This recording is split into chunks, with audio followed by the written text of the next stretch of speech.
Il a arnaqué plus de 240 millions de dollars à une banque de Dubaï, a ensuite tout dilapidé pour finalement mourir dans la pauvreté. Voici l'incroyable histoire de Babani Sissoko, surnommé Baba Sora, le plus grand arnaqueur de l'histoire du Mali. Né à Dabia, un petit village du Mali, Futanga Babani Sissoko grandit dans une famille paysanne pauvre. Cette pauvreté aura marqué le jeune Babani, qui se fixera donc pour objectif de devenir riche, très riche. Une fois adulte, Babani s'installe donc à Bamako, la capitale du pays. Doté d'un charisme inné et d'une grande aptitude à convaincre son interlocuteur, Babani parvint ainsi à se faire une petite place confortable à Bamako. Mais cela ne lui suffit pas, car Babani voit grand, très grand. Entre 1995 et 1998, il se rend à Dubaï et se fait passer pour un grand marabout doté de pouvoirs mystiques.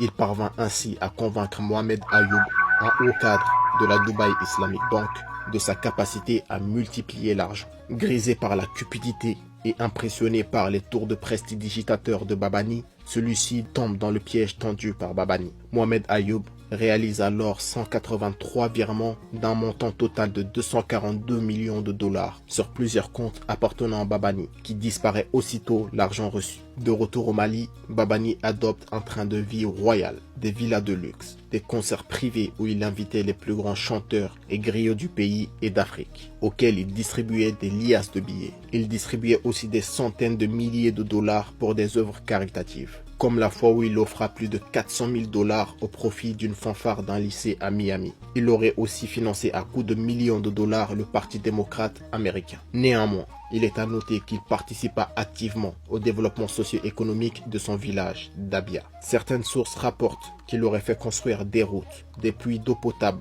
et installé un réseau électrique au profit des villageois, et pris à sa charge les dépenses quotidiennes des familles les plus démunies du village. L'un de ses faits les plus marquants reste la création d'une compagnie aérienne qu'il nomma Air Dabia, en hommage à son village natal. La compagnie possédait une flotte de gros porteurs de la marque Boeing, mais une gestion catastrophique et une utilisation abusive des aéronefs à des fins personnelles et non commerciales conduirent rapidement la compagnie à faire faillite. En effet, des sources rapportent qu'il mettait gratuitement les avions au service de ses chanteurs préférés et des membres du gouvernement pour leurs trajets internationaux, ce qui entraînait des grosses dépenses que la compagnie avait beaucoup de mal à amortir. Une anecdote raconte même qu'il faisait décoller des avions pour Dakar dans le simple but de lui ramener des spécialités culinaires locales. Mais plus le temps passait, plus la fortune qu'il avait dérobée fondait comme la glace au soleil. Entre 2002 et 2014, Babani réussit à se faire élire député pour siéger au sein de l'Assemblée parlementaire de la République du Mali, ce qui lui conféra l'immunité parlementaire, lui permettant d'échapper à la justice pour son hold-up.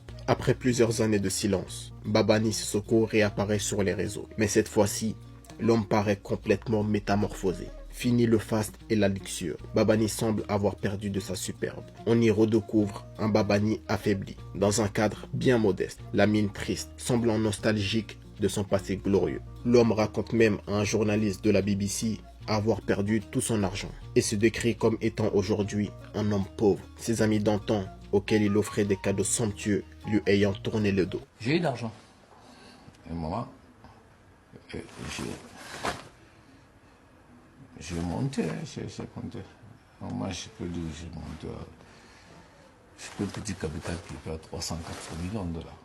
Le 28 mars 2021, Babani Sissoko quitta le monde des vivants, emportant avec lui les secrets d'une fortune mal acquise. L'homme, bien qu'ayant fini ses jours dans une pauvreté relative, reste dans l'histoire du pays comme une légende, un mythe dont l'épopée est encore chantée par les griots et qui aura lancé la carrière des plus grands chanteurs de la musique malienne.